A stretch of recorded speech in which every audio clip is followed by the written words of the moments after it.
agricultor viu aquela bolinha de luz se aproximando, e ele tinha uma chaleira, onde ele esquentava a água quando ele ia para a roça, né? Ele fazia o foguinho, acendia ali e fazia o cafezinho dele.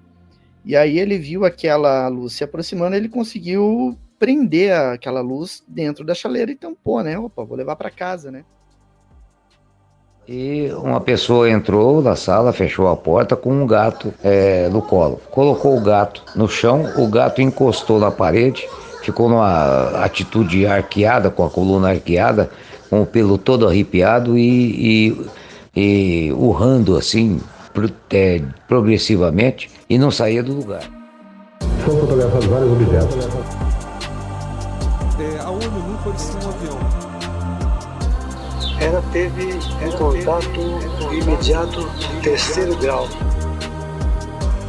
Muito grande, parecia um sol.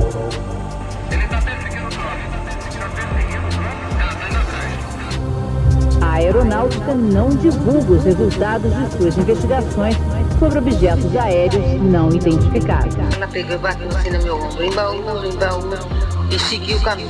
Contato.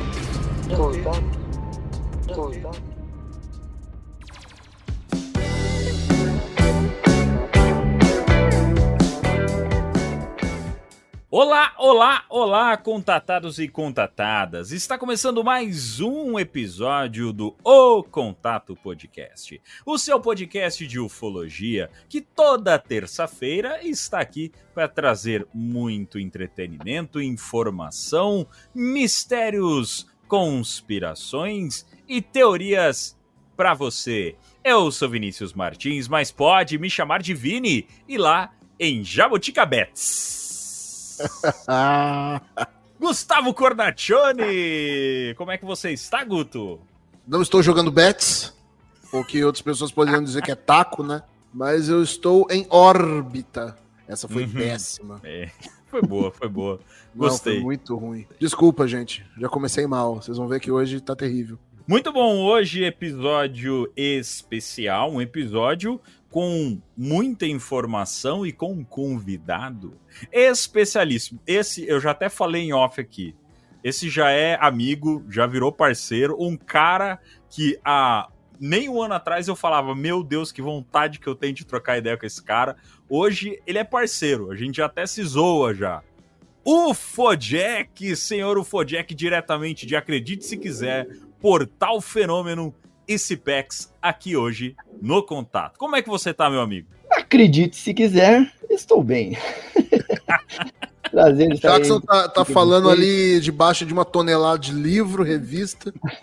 Eu vou 2 horas para achar o cabo para ligar o microfone. Antes da gravação aqui, eu estava procurando uma revista, né, pra gente consolidar as informações aqui, e acabou que eu não encontrei a revista, porque tem muita coisa aqui, eu não sei nem aonde está a revista que eu estava precisando, mas enfim. Pra quem acompanha... Meia hora pra achar o caminho pra sair do quarto aqui depois, de tanta coisa que tem.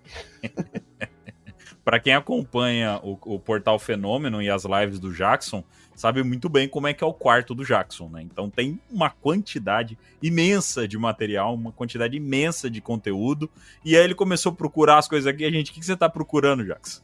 Não, o Jackson acha que tá num quarto, na verdade ele entrou numa biblioteca, não saiu e esqueceu que tá lá, né? Ficou preso lá o resto da vida. Fiquei preso aqui. Mas isso que o pessoal só vê um lado, né? Só vê ali onde tem os livros, onde tem uma pasta aqui no meu lado esquerdo, e às vezes algumas coisas em cima da mesa, né? Eles não olham o que tem por cima nos armários aqui e o que tem embaixo das mesas, tá cheio de coisa. Se cair tudo, realmente pode dar um acidente bem feio. Posso falar uma coisa? A fita do ET de Varginha tá aí, o Jackson que não sabe. Em algum lugar tá, com certeza. Com certeza. Deve estar, porque aqui tem uma prateleira aqui em cima cheia de VHS também. Não sei nem o que tem dentro. Ah lá. Eu ganhei essas fitas e não tive tempo de ir atrás de alguém pra ver o conteúdo e converter pra meio digital, né? Quem sabe não tem ET de Varginha ali também. Amanhã tem gente batendo na sua porta querendo olhar fita por fita, vai provavelmente. Muito bem, meus caros ouvintes, estamos hoje com um episódio especial, vamos tratar um assunto brasileiro dessa vez, vamos falar um pouco de coisas, trazendo um caso brazuca para vocês, vamos falar de casos, mas de teoria também. Mas antes de começar o nosso episódio, de praxe, fazendo o convite para você curtir, compartilhar, estar com a gente nas nossas redes sociais, ativa sininho, manda pro seu amigo, compartilha, dá aquele feedback pra gente, que é muito importante. E principalmente nós convidamos você a fazer parte do nosso Apoia-se, apoia.se/O Contato Podcast. Você entra na nossa comunidade e pode participar com a gente do nosso bate-papo, essa comunidade que tem ali uma quantidade muito grande de criadores de conteúdo, alguns entendidos de ufologia, como o senhor Ufojack também, outras cocitas más, não é mesmo, meu caro Gustavo Cornaccioni? É isso e outras coisas muito mais, mas muito mais.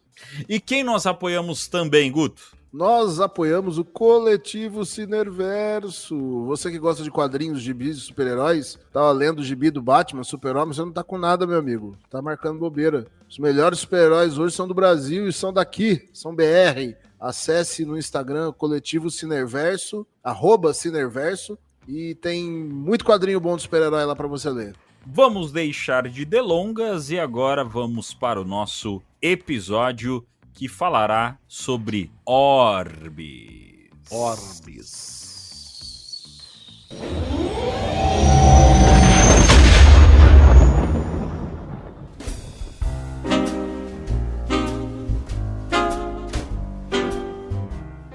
Em 2023, o diretor do ARO, o Escritório de Resolução de Anomalias de Todos os Domínios, o ARO, Sean Kirkpatrick, se apresentou perante o Comitê de Serviços Armados do Senado, onde inicialmente descreveu uma imagem de um orbe que foi capturada por um drone militar MQ-9 Reaper dos Estados Unidos durante uma missão de rotina no Oriente Médio em 2022. Um mês depois, o mesmo Kirkpatrick participou do painel da equipe de estudos independentes de UAPs da NASA, formada por 16 especialistas reunidos em 2022 pela Administração Nacional de Aeronáutica e Espaço dos Estados Unidos, a NASA, presidido por David Spergel, para recomendar um plano de ação para a análise de fenômenos anômalos não identificados pela NASA e outras organizações. Em sua apresentação no painel,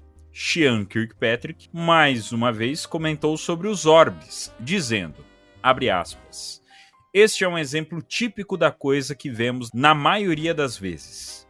Vemos esses em todo o mundo fazendo manobras aparentemente muito interessantes. Este, em particular, no entanto, eu gostaria de destacar, não demonstrou capacidades técnicas enigmáticas e não representou uma ameaça para a segurança aérea. Enquanto ainda estávamos investigando, não tenho mais dados além disso. Chegar a alguma conclusão vai levar tempo, até que possamos obter dados mais precisos sobre objetos semelhantes para então realizar uma análise mais ampla. Fecha aspas. Com base nas imagens, os orbes podem ser brancos, prateados ou translúcidos. Eles geralmente são observados a uma altitude de 10 mil a 30 mil pés, aproximadamente na mesma altura da maioria das aeronaves comerciais. O painel da NASA enfatizou que os orbes metálicos não são evidências de vida extraterrestre, apesar de muitas teorias circularem online. E dados melhores ainda são necessários para entender os orbes e a possibilidade de vida além do nosso planeta. Porém, não há explicação para os orbes, que, como o próprio diretor do ARO disse, são os objetos mais relatados. A ufologia é repleta de casos sobre os orbes. E para debater sobre elas, vamos falar com Jackson Camargo. E agora eu passo para você a bola, meu caro Jackson Camargo. Orbes. O que seriam o raio desses objetos? Bom, então essa é a grande questão, né? O que são esses objetos, né? Alguns casos podem ser naves, realmente, objetos tecnológicos de origem não humana. Em outros casos, pode ser ter alguma origem interdimensional, alguma coisa assim, algum fenômeno espiritual. Outros casos, principalmente em registros em vídeo, por exemplo, pode ser outros elementos naturais, a poeira descendo e sendo iluminado pelo foco da câmera, por um flash, alguma coisa assim, ou uma forma de vida talvez um inseto, ou mesmo formas desconhecidas de vida. Então são várias possibilidades que são levantadas, né, para explicar os orbes. E eu particularmente acredito em cada uma delas, e acredito que cada caso é um caso, e cada uma delas tem uma origem que vai se enquadrar numa dessas categorias, né? Ou a natural, ou essas não naturais, digamos assim, né? Uma das características que a gente sempre vê quando aparece algum vídeo relacionado a orbe, o próprio nome, né? Orbe, né? O negócio é um círculo, uma bola, né? É uma esfera. O caso do Kirkpatrick, ele falando, por exemplo, eles citam, nessa apresentação que ele fez, ele fala de objetos metálicos, né? Uhum. Mas a gente vê muito caso onde você vê uma esfera, mas na verdade você está vendo uma luz ali, né? Então, tem essa diferença? Orbe é aquele objetinho metálico lá que às vezes o pessoal vê, ou a gente pode classificar como orbe também essas bolas de luz que aparecem no céu? Você pode classificar também, para incluir na classificação, essas bolas de luz, né? Inclusive, existem muitos registros na internet dessas bolas de luz, né? Apresentadas como orbes, em alguns casos são chamados de sondas, ou até mesmo elementos de folclore, né? Então, por exemplo, o Boitatá, Mãe do Ouro, seriam orbes. Se você partir fazer um estudo assim mais voltado à semântica, né? Nomenclatura, que ela descreve. Então, seria realmente um orbe também, né? E aí isso mostraria que o fenômeno dos orbes não seria algo recente, né? Algo só do nosso tempo, mas também de tempos muito antigos, talvez, né? Tem alguma manifestação ali com inteligência, então você já vê que não é uma coisa originada só na tecnologia da nossa humanidade, né? Tem alguma outra origem aí. E aí a gente postou esses dias até no nosso Instagram aquele caso lá do século XVI, se eu não me engano, que foi em Nuremberg, na Alemanha, né? Um caso famoso lá, Sim. Onde as pessoas avistaram um objeto em forma de flecha no céu e viram um sol que saía coisas dele, e daquilo lá também saíam pequenas bolas de luz voando para todo lado, isso em 1500 e bolinha, sabe? E orbe.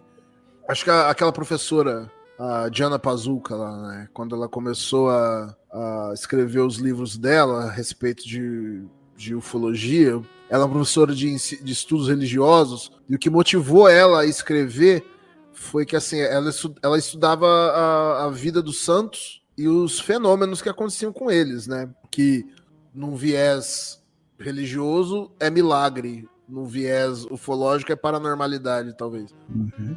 E ela encontrava que, assim, muitas semelhanças entre relatos das experiências dos santos com relatos de testemunhas de casos ufológicos, né? Então, por exemplo, bolas de luz que entravam no quarto de uma pessoa, bolas de luz que apareceu para um santo fulano de tal.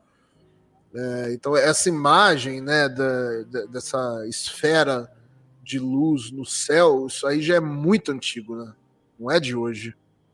Pois é, e aí entra na questão da origem, né? Se não é algo atual, então não tem origem na tecnologia atual. Então, qual seria a origem disso? É aquilo que eu comentei antes, tem algumas manifestações que você vê que tem uma origem talvez espiritual ou interdimensional, outras pode ter uma origem natural ali que talvez tenha sido mal interpretada, né?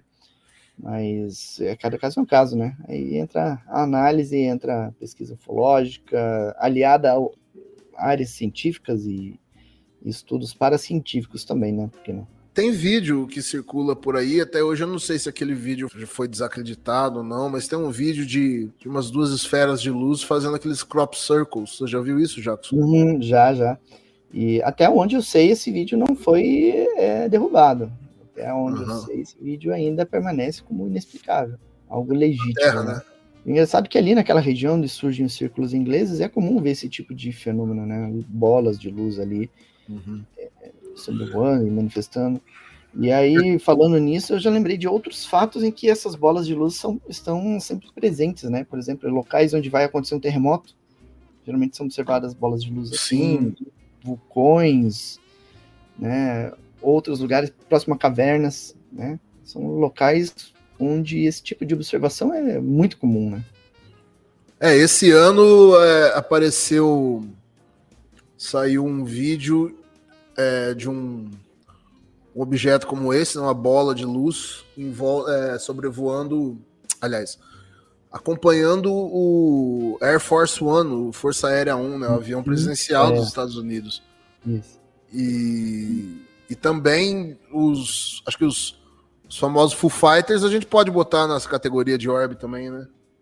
Eu incluiria também nessa categoria, né? Porque a descrição dos Foo Fighters também seria de objetos luminosos arredondados, né? Esféricos e tudo, e que faziam manobras impressionantes, né? Que os caças não conseguiam fazer, né? Qual que você acha que seria assim, tudo bem que depende, assim, a missão dessas coisas depende da origem deles também, né? Uhum. Por exemplo, se a gente considerar que, de repente, alguns deles podem ser uma forma de vida, o que eles estão fazendo vai ser uma coisa. Agora, se não forem formas de vida, se forem sondas, por exemplo, qual seria, no seu entender, assim, a função deles, a missão? Se for sondas, ela provavelmente tem uma missão de observação. Uma observação aproximada de determinado local, de determinado elemento, pois se ele chegar ali perto de alguma coisa, ele vai conseguir fazer um escaneamento daquela coisa que é objeto de interesse e fornecendo informações para os donos da sonda, né? Uma outra possibilidade é que é a observação, ele vai estar próximo ali, observando o desenrolar das coisas de uma maneira que não chame tanto a atenção. Em alguns casos, talvez até obtendo amostras, né? Uma pequena amostra lá de algo que eles têm interesse, né? Então, o que eu vou falar talvez até seja algo meio surreal, as pessoas até deem uma risada, tirem sarro do que eu vou falar, mas às vezes, quando você tem alguma coisa na sua casa e esse negócio some inexplicavelmente, quem sabe não é uma sonda que foi ali de noite e pegou aquele objeto para levar para estudo, para uma nave, né? Então, ou veio e deixou um suco de laranja na geladeira, né? Exato, é possível também. Porque, olha só, todo fenômeno OVNI, ele está centrado no estudo de tudo que nós temos aqui nesse planeta, desde objetos, pedras, plantas, amostras de solo, água, ar, seres vivos.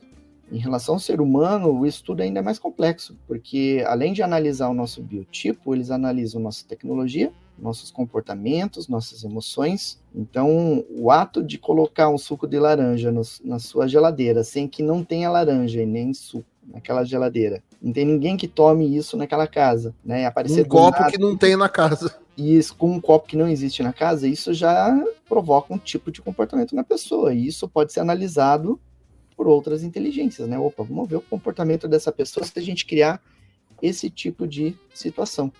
Não parece aí para você que é um grande experimento, tipo ratinhos de laboratório? Vamos ver como é que eles se comportam se eu fizer isso? Isso é feito em com várias espécies, né? Você cria uma situação para ver o comportamento. Às vezes você faz isso com o seu bichinho de estimação, né? Eu tenho um gato aqui, eu gosto de pegar elástico e jogar o elástico só para ver o que ele vai fazer, né? E aí ele vai atrás, ele fica olhando, ele fica todo animado, assim, que parece que está caçando, né? Então, isso é também um tipo de experimento ou um tipo de ação que você cria para ver o comportamento de um ser vivo, e eu acredito que eles podem fazer isso aí também.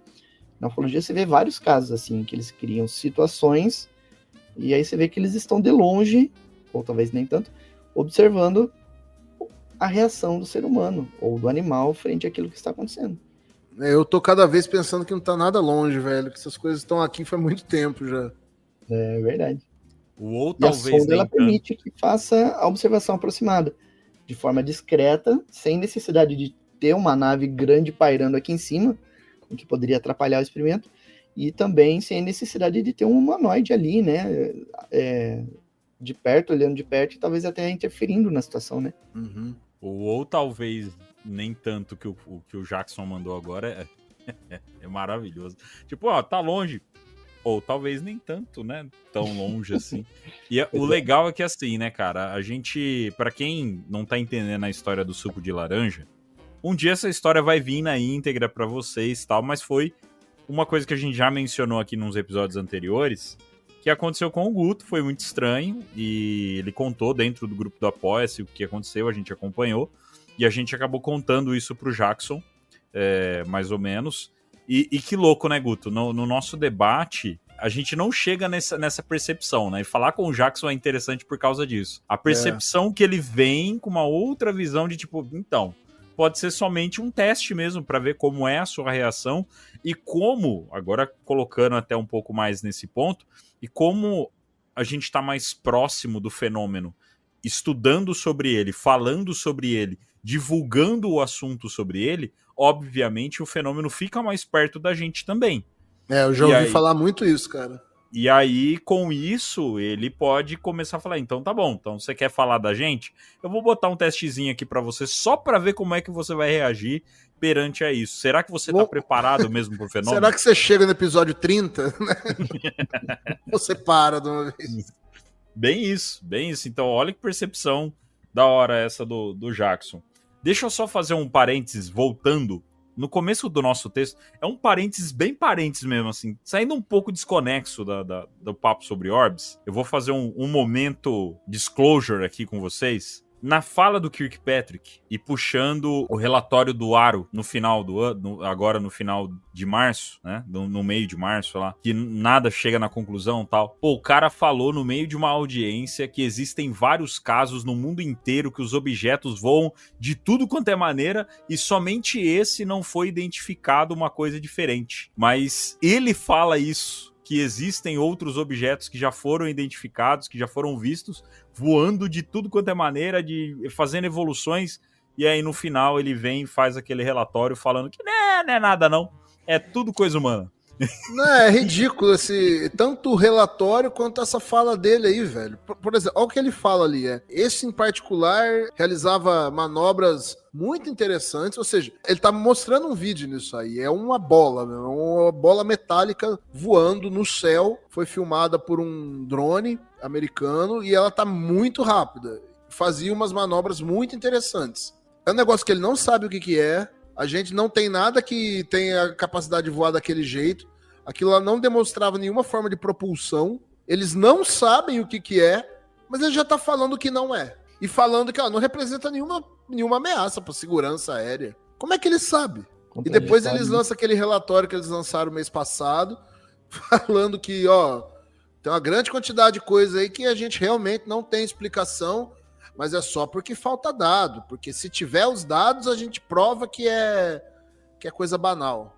Pelo amor de Deus, né? E nessa fala dele, ele ainda traz, né, que precisaria de muito tempo para poder chegar em algum tipo de conclusão. Então, cara, como a gente traz muito esse assunto, né, e aí leu essa fala dele, não tinha como a gente deixar passar a reflexão. O cara fala que precisa de tempo para chegar à conclusão e obter dados mais precisos. Mas ele já, com o que ele tem, ele já chegou à conclusão que não é uma ameaça à segurança aérea, não é nada. Ele falou assim, não demonstrou capacidades técnicas enigmáticas. Como não? Uma bola metálica voando, fazendo manobra. O que é enigmático para esse cara? Teria que ter o quê? Um cachorro sentado em cima daquilo lá, chupando um picolé? Aí seria enigmático, pelo amor de Deus. Ô Jackson, existe algum lugar específico que os orbs aparecem em maior quantidade? Ou não tem? Aparece em qualquer lugar? Onde que tem mais relatos sobre isso? Aparece em qualquer lugar. Mas existem os pontos ali de maior intensidade. Hotspot. Por exemplo, o vulcão sempre aparece. Algumas áreas de, por exemplo, Serra da Beleza, Chapadas, né, são locais onde aparece bastante desse tipo de fenômeno.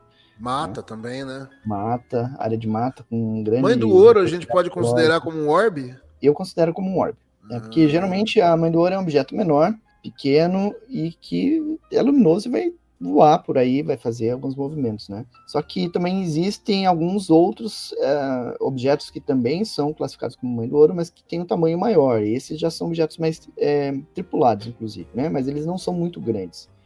Eles são objetos menores aí do tamanho de um carro, no máximo, assim, do tamanho de um Fusca. E que, vistos à distância, parece ser algo pequeno que esteja mais próximo. Mas como não tem referencial, acaba confundindo, né? E é um orbe também. que é esférico, luminoso e tá voando por aí. E falando também nisso, eu lembro que nas fotos dos programas Mercury, Gemini e Apollo foram registrados vários orbes no espaço. Isso aí me lembra aquela teoria de que até o Daniel Rebisco comentou, né? A gente vai gravar com ele, vai ter episódio com ele vai poder dar mais detalhes sobre isso. Mas que esses orbes, de repente, que a gente vê que aparecem no espaço, talvez, na atmosfera, fossem seres vivos também, né? É possível, né? Existe essa linha de pensamento que alguns dos OVNIs, os orbes, inclusive, que são vistos, sejam elementos vivos, né? Até porque existem alguns relatos de que algumas naves acidentadas, elas meio que foram se regenerando, né? O que é um padrão de comportamento de seres vivos, né? Alguns objetos pareciam ter uma certa pulsação também, né? Como se fosse um elemento vivo. Então, vai saber se não existe uma tecnologia no futuro que mescle algo vivo com elementos não orgânicos, né? Por exemplo, metais, assim, criando uma pele mais dura, né? Que suporte determinadas condições, né? Eu fico pensando, a gente hoje em dia, com a tecnologia que a gente tem hoje, 2024, se jogar mais uns anos para frente, clonagem com inteligência artificial, a gente vai ser capaz de criar, digamos aí, mais ou menos um ser que vai aparentar ser vivo, que as pessoas vão ser enganadas facilmente, né? É verdade. Imagina se uma civilização já milhares de anos mais avançada do que a gente não poderia fazer isso com os veículos deles e criar formas de vida artificial, digamos assim, e que pode estar numa atmosfera aí também. Existe ainda a teoria de que os Greys seguem esse princípio, né, de terem sido criados por tecnologia, né, engenharia genética. Eu acredito piamente que Grey é fabricação industrial, velho, porque eles são todos iguais, não faz sentido a gente ser humano, a gente tem o mesmo padrão, cabeça, tronco, braço, membro, olho, boca, nariz, coisa. Só que é diferente um do outro. Agora os Greys são todos iguais. Se parar para pensar dessa maneira, isso me parece uma linha de montagem, assim, faz tudo igual.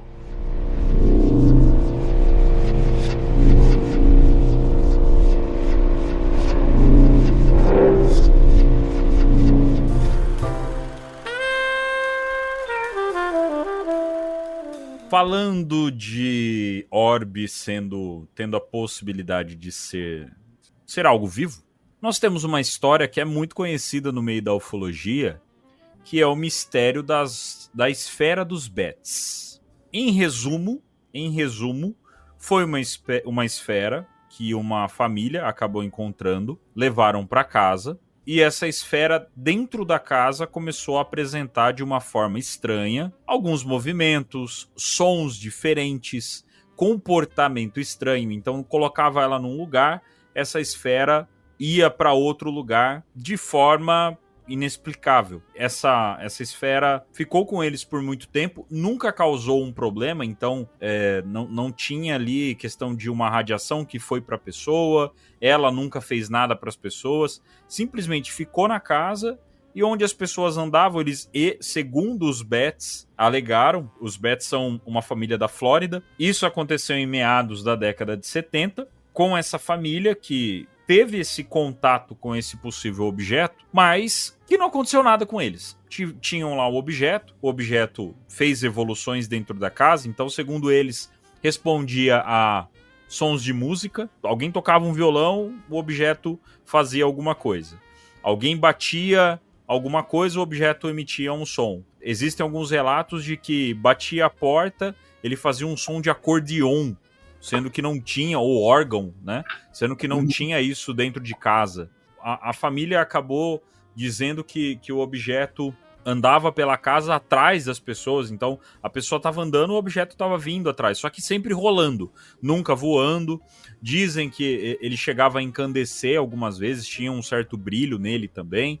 Enfim, e aí o que aconteceu? Os Bets, obviamente, acharam isso um pouco estranho, chamaram ajuda, falaram com militar, falaram com jornal e, obviamente, num primeiro momento, simplesmente deram o famoso então tá jóia. Mandou um então tá jóia pra família e tá tudo certo.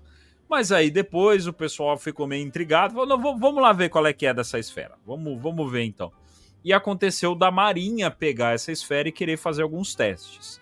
Nos primeiros testes com raio-x, já começou a ficar estranho, porque eles não conseguiram analisar a esfera. O raio-x não foi capaz de analisar a esfera. E não conseguiram ver o que tinha dentro da esfera. O que eles conseguiam identificar que era realmente metal. E num primeiro momento, chegou naquela conclusão de que era terrestre. De que era algo daqui. Só que não feliz, passou um tempo, pegaram de novo ela para fazer uma análise, colocaram num raio-x mais potente, e aí esse raio-x identificou sim 2 objetos dentro dessa esfera, como se eles estivessem interagindo um entre o outro, como se fossem mais 2 esferas menores dentro dele, onde eles interagiam, o que poderia explicar essa movimentação dessa esfera. Também foi identificado que a esfera tinha um eletromagnetismo e uma pequena quantidade de radiação. Mas ninguém chegou em conclusão nenhuma do que era essa esfera. Senhor Ufojek, esfera dos Betts, no fim, seria talvez um orbe? Eu acredito que sim. Talvez aquela parcela, né, de casos que a gente comentou, que talvez tenha uma origem não humana, digamos assim, uma tecnologia não humana, né?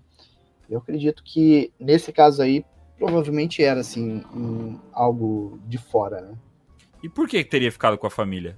Essa é a grande questão, né? Enquanto você estava falando sobre essa questão dos movimentos, se tornar meio incandescente e tudo, eu fiquei me perguntando, puxa, se ficou com a família, ficou por um bom tempo, e foi relatado tudo isso, por que não existem vídeos mostrando todos esses fenômenos estranhos acontecendo, né? Você tem a foto do objeto com a família ali, mas se não tem registro em vídeo, né, dessa interação, a esfera indo atrás das pessoas, né, as questões dos sons, por que não tem? Né? Aí eu fiquei me questionando. Tem vídeo deles dando declaração, até com o objeto ali na mão, né? Mas vídeo deles... Mas os fenômenos, mesmo conforme eles relatam, não tinha, né? Nunca foi. Em nenhum momento foi gravado o objeto se movimentando. Inclusive, até hoje se fala do objeto, se tem análise do objeto. Em 2012, teve um podcast americano que fez mais uma análise referente ao objeto. E aí que começa a ficar meio intrigante, porque eles chegam numa conclusão de que, aparentemente, o objeto era uma esfera de rolamento. Uma esfera maior, né? Ela tinha um tamanho... Porque o tamanho da esfera era aproximadamente o tamanho de uma bola de boliche. Pesava ali os seus 10 quilos. E, segundo eles, poderia ser o rolamento de uma válvula. De uma válvula. Uma válvula marítima, né? Que é tudo muito grande e tal. E ele poderia ser parte de um rolamento. E depois, para corroborar com essa informação... Segundo as pesquisas, aparentemente tinha um artista que estava, parece que, indo para o Novo México, se eu não me engano, e ele justamente usava objetos antigos para fazer escultura, e que quando ele estaria passando próximo àquela região, o carro dele teria deixado cair uma dessas esferas. Então acabou ficando uma história muito mal contada, porque os Betts, de acordo com o relato dos Betts, a esfera tinha essa movimentação duvidosa, essa movimentação estranha, mas ao mesmo tempo, em nenhum momento eles conseguiram provar que essa movimentação acontecia. Tá? E até depois de que foi dito algumas coisas sobre as esferas, os Betts simplesmente sumiram. Então não se sabe hoje onde está a esfera, não se sabe onde estão os Betts, e a história ficou nisso. Hoje é só mais uma história, a gente não tem nenhuma comprovação científica disso. Tem os laudos da Marinha, tem entrevista do que era, mas chegou na conclusão de que era algo totalmente humano. Composição de metal, com o movimento poderia ter sido causado por desnível no lugar, porque a casa era uma casa antiga, era tipo um castelo de 1920, E né, então era uma construção mas antiga, né? o desnível no lugar assim, explica ela sair de um canto, talvez ir para outro, mas não ela sair de um cômodo e ir para outro, né? E ficar andando atrás das pessoas, principalmente. Né? Então, acaba... Tem uma explicação, mas não é uma explicação 100% legal. Então, foi um caso que ficou no ar, a esfera dos bets. É um caso muito simples, né? Não tem nem muito que você ficar falando dele, não tem muito que debater sobre ele. Mas é um caso de que não foi provado que era 100% terreno e não foi provado que era 100% anômalo. Então fica meio que no ar. Se fosse um rolamento simples, daria para chegar ali com uma explicação. Não, que gente, isso aqui é um rolamento. Tá aqui, ó, isso aqui é um rolamento, tá vendo? Um rolamento, isso é um rolamento. Ninguém fez isso. Pô, os caras não iam pegar um rolamento e levar pra uma caceta de um raio-x gigantesco para fazer um teste. É isso que fica esquisito. E mesmo que assim, se tivessem levado um raio-x e feito esse teste, como fizeram, e tivesse chegado a essa conclusão, eles falariam, né? Isso. A única coisa que eles falaram, que é porque é o seguinte, a esfera, ela foi levada para a Estação Aérea Naval de Jacksonville, na Flórida, né? Fizeram um raio-x na esfera, mas o raio-x não conseguiu penetrar completamente, né, na esfera. E descobriu-se que o objeto ele podia suportar 120 mil libras de pressão. É muita coisa. Além disso, algumas características interessantes desse objeto que se ligam com o que a gente vai falar depois, né? Eles notaram que esse objeto eram 2 objetos cercados por uma auréola com 4 polos magnéticos, um par positivo e um negativo. E parecia ser um tanto quanto oco por dentro e ter um outro objeto por dentro também. Isso eles chegaram à conclusão nesse estudo na Estação Aérea Naval de Jacksonville. Descobriu um campo magnético, né, ao redor dele, uma baixa radiação. Também teve o Dr. Carl Wilson, do Instituto Omega-1, não é nada a ver com o Godzilla. Né? Infelizmente não. Mas o Dr. Carl Wilson, desse instituto, né, ele examinou esse artefato por cerca de umas 6 horas. Ele descobriu esse campo magnético ao redor que gerava ondas de rádio. E para esse pesquisador, a conclusão dele é que havia elementos radioativos dentro e parecia não seguir a física convencional. Um outro nome famoso que teve presente, que examinou esse objeto, foi o Alan Hynek, né, do projeto Blue Book. Mas o que se diz é que ele não ficou muito impressionado e que ele concordou com a explicação da Marinha, que a explicação da Marinha foi apenas que era algo elaborado na Terra. Eles não falaram o que era. Beleza, é algo da Terra, mas a gente é capaz de fazer isso, algo assim. O que é que a gente faz que é desse jeito? Eles não falaram também. Aqui em Curitiba a gente tem um ditado, não sei se fora de Curitiba tem esse ditado, mas aqui a gente costuma falar assim, largou os bets. Quando a pessoa desiste de alguma coisa, a pessoa largou os bets. Talvez os militares, aí, os pesquisadores, a imprensa também tenham largado literalmente largaram os bets, né? A esfera também, né? A esfera simplesmente largou os caras. Uma esfera bem intrigante. Pô, emite radiação, tinha ondas de rádio e tudo mais. Pô, mas que esfera de rolamento é essa, então? Que raio de rolamento é esse? O rolamento não emite, né? Não transmite energia eletromagnética assim, né? Isso. Fica muito estranho, muito estranho. E década de 70, né? Então, muito estranho mesmo. Mas não dá pra gente bater o martelo, falar que era 100% anômalo, mas é esquisito, é estranho. Existem outros casos, ô Jackson, que a gente consegue puxar aqui também, que envolve uma questão de orbe, que chegou perto, que a pessoa teve contato, que a gente consegue lembrar aqui? Eu lembrei agora de um caso ocorrido no Brasil, se não me engano, em Passatempo, Minas Gerais. Não tenho bem certeza, mas eu acho que é. Um agricultor viu aquela bolinha de luz se aproximando, e ele tinha uma chaleira, onde ele esquentava a água quando ele ia para a roça, né? Ele fazia o foguinho, acendia ali e fazia o cafezinho dele. E aí ele viu aquela luz se aproximando, ele conseguiu prender aquela luz dentro da chaleira e tampou, né? Opa, vou levar para casa, né? Só que daí, quando chegou na casa, ele viu que havia um buraco de alguma coisa que derreteu a chaleira e o objeto fugiu por ali. Que mania de... que mania, cara. Eu vou prender. Vou prender aqui. O pessoal, assim, do interior de Minas, da roça, eles tinham essa coisa, né, de ver alguma coisa estranha, quero prender e levar para mostrar para os outros, para eles verem que eu não sou mentiroso, né? E eu acho que foi isso que passou na cabeça dele, né, de tentar prender a bola, levar e depois a bola derrete a chaleira e vai embora. Eu já vi a foto dessa chaleira, inclusive, é uma foto rara, mas eu acho que tem nos boletins da Sociedade Brasileira, se não me engano, a foto do buraco, assim, um caso bem interessante. Até uma representação, isso não trazendo ufologia, mas eu acho que um caso clássico no Brasil do quanto que a curiosidade do brasileiro pode ser perigosa foi o caso do Césio 157, né?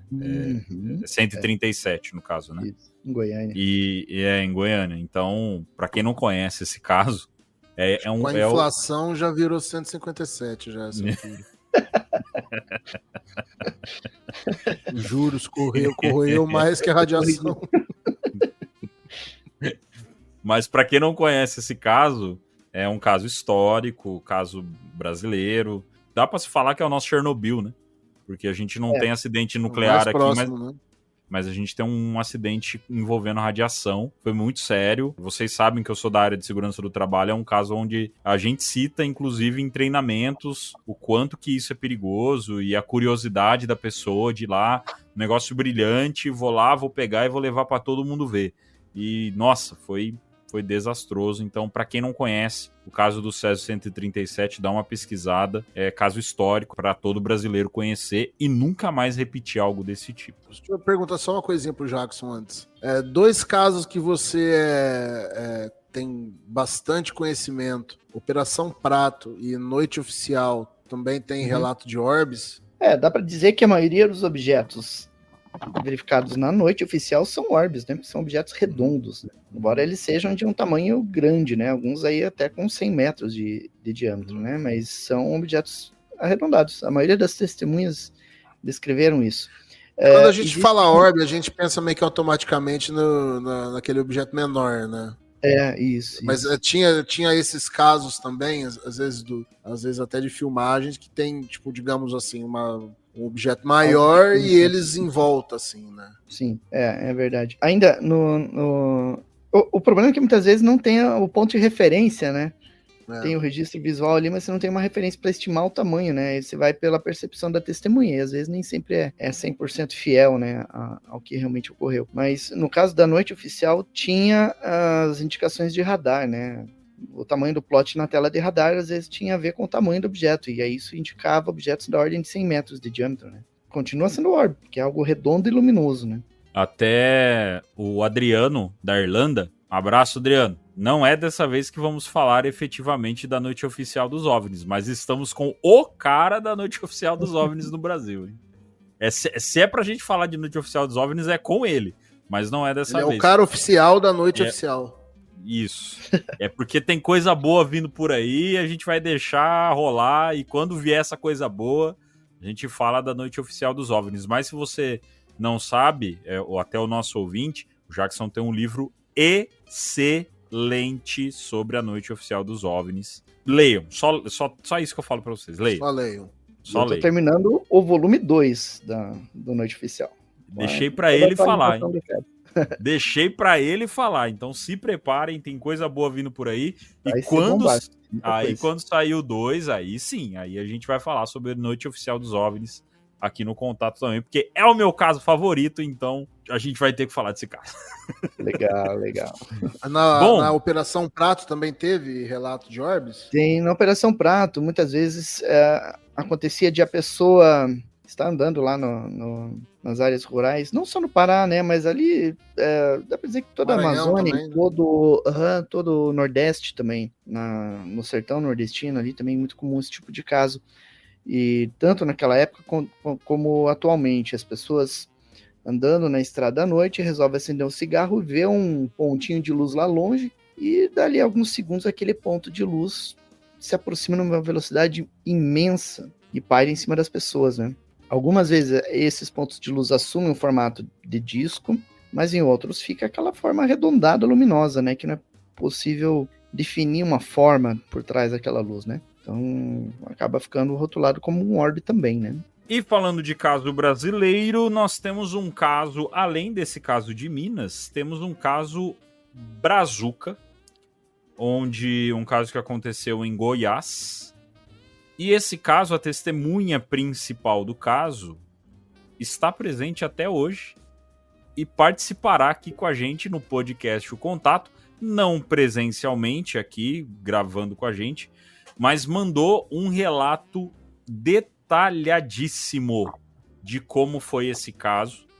E é um caso muito semelhante à Esfera dos Bets.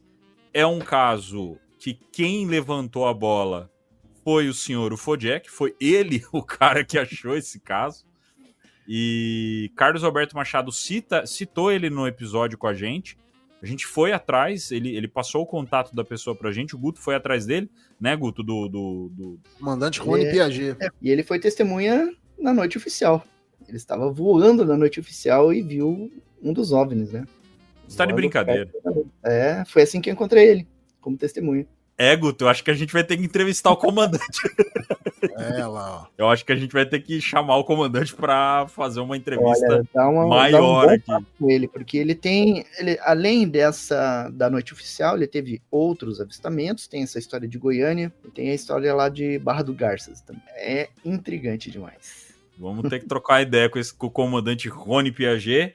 Mas, para você ouvinte, nós não vamos nem contar o caso. Nós vamos só colocar para você ouvir o caso. Então ele dá todos os detalhes, ele fala bem demais, porque militar, treinado, sabe falar. Então ele fala muito bem, a voz dele é deveras... Uma voz bem postada, né? Uma voz muito bem postada. Então, para um áudio de WhatsApp, está excelente o áudio. Tá? Então nós vamos colocar para você ouvir e depois nós daremos o nosso pitaco. Fiquem agora com o áudio do comandante Rony Piaget sobre o caso da Esfera de Goiânia.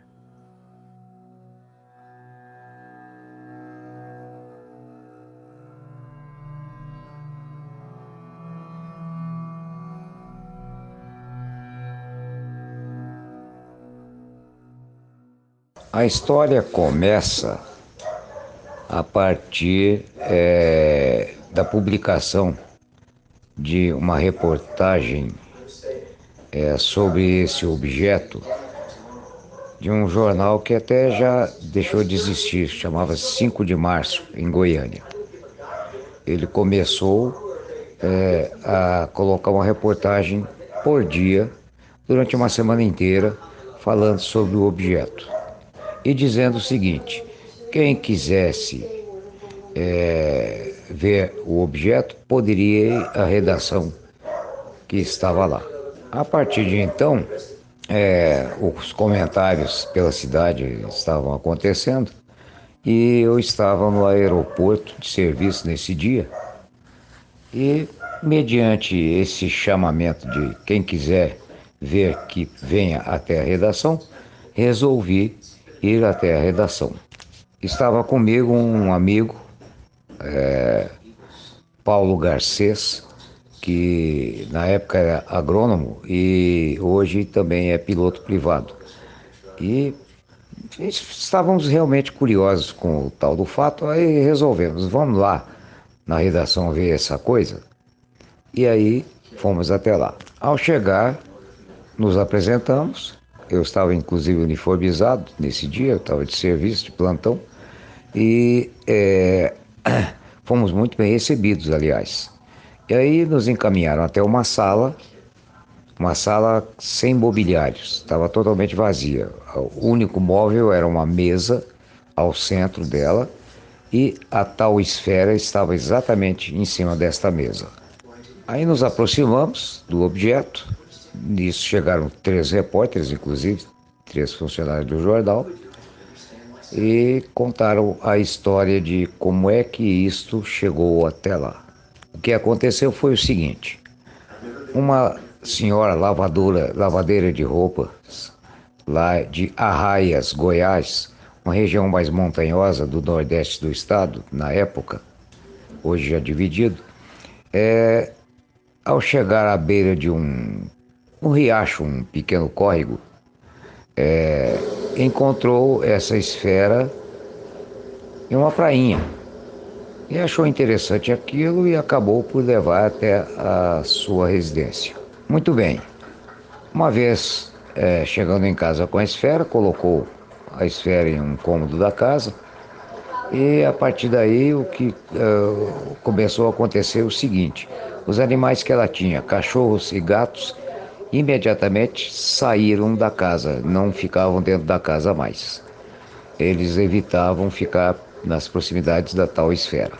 A segunda ocorrência que ela relatou é que à noite a esfera estava colocada, por exemplo, em um cômodo e no outro dia estava em outro cômodo, ou seja, parecia que ela se deslocava, mudava de lugar dentro da casa. E também às vezes se iluminava à noite. O resultado disso é que a história correu pela cidadezinha e lá estava passando um repórter desse jornal 5 de Março, que ficou sabendo da história. Aí, imediatamente, foi até a casa e tentou negociar para comprar o objeto.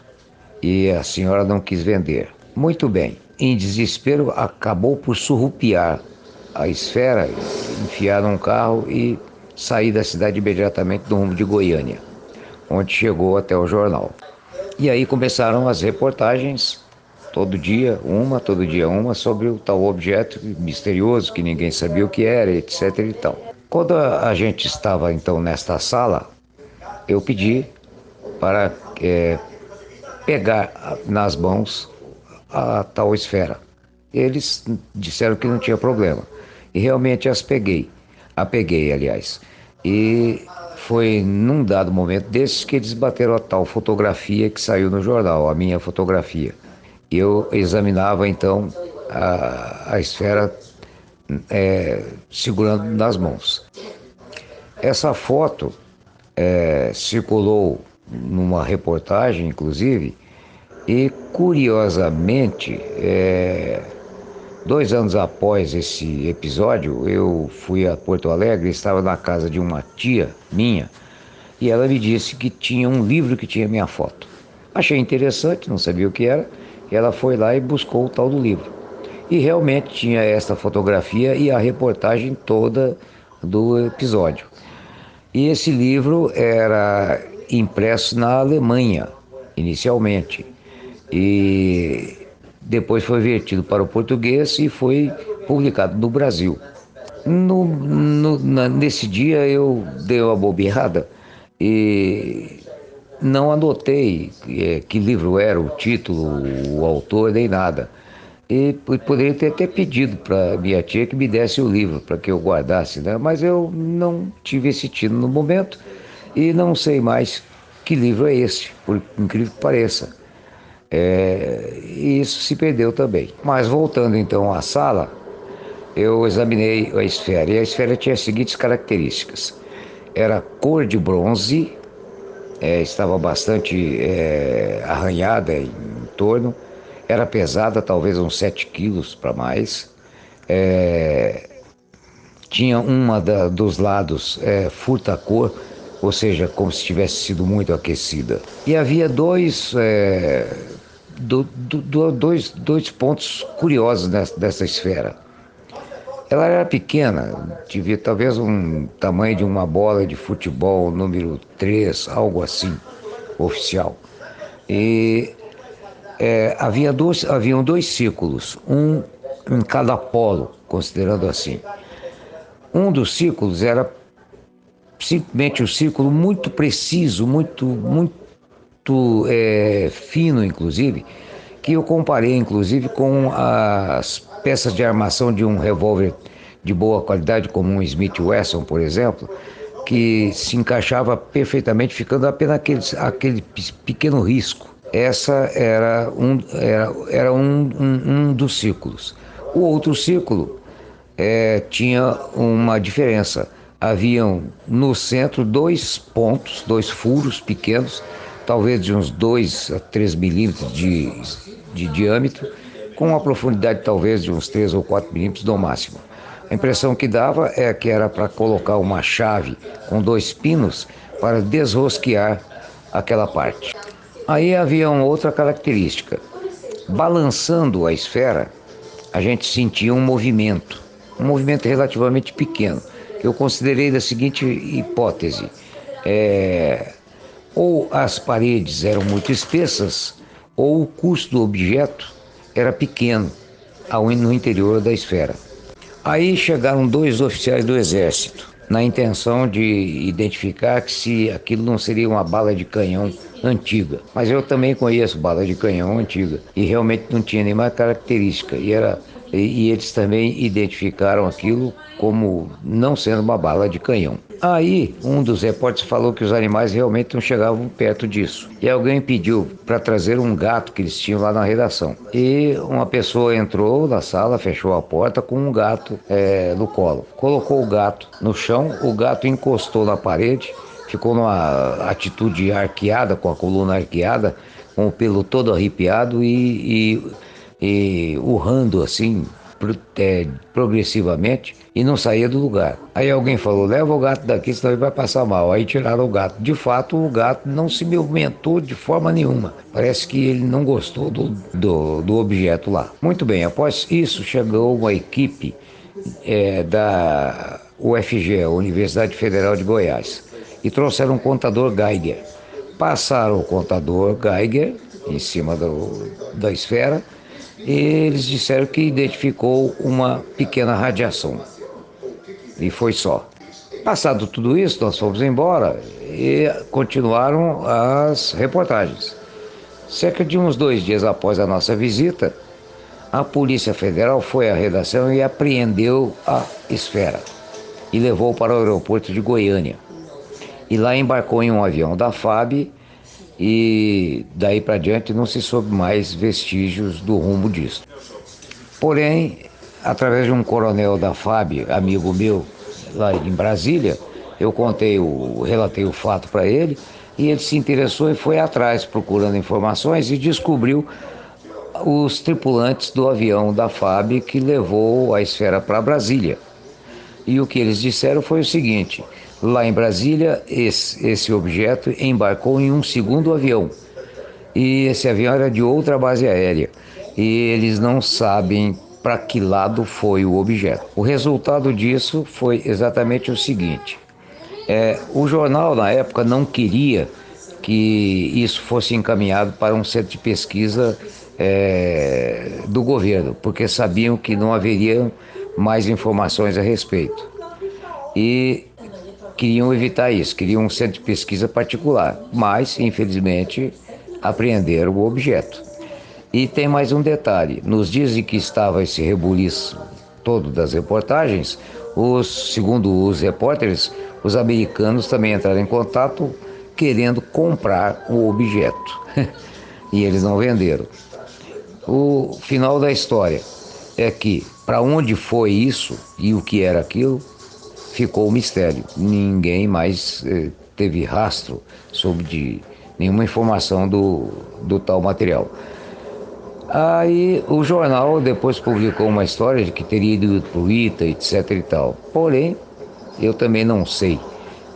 O resultado é que nunca mais se soube nada a respeito desse misterioso objeto. Eu não me recordo tanto bem da data, mas acho que foi em 1978 ou 79 esse fato. E ficou aí o dito pelo não dito, né? O que era aquilo, ninguém soube. Para onde foi, ninguém soube. Está guardado em algum lugar, ninguém sabe. E se pesquisaram ou não, também não se tem informação. Ficou então o mistério da bola encontrada em Arraias, Goiás. Veja só, era uma esfera totalmente diferente, de metal, pesada, encontrada na beira de um rio, com características extremamente próprias, que não se assemelha a nada que se tenha visto. Por exemplo, não seria uma bala de canhão antiga. Automaticamente isso era certeza. Era bronze bem escuro. Estava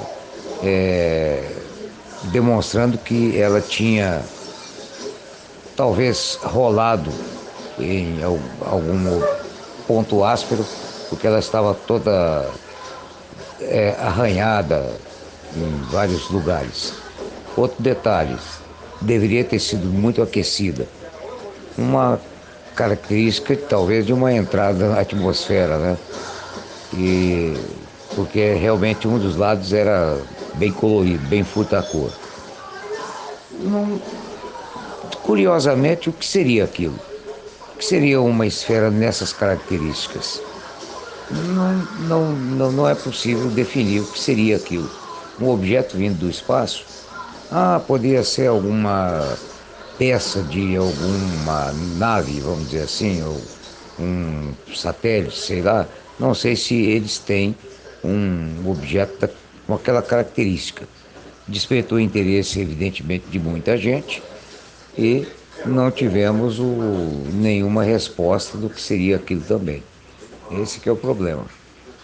Então, basicamente, ficou realmente uma aura de mistério, porque não houve resposta. E por que tanto interesse em levar embora por órgãos oficiais e nunca mais se revelar o que aconteceu com ela?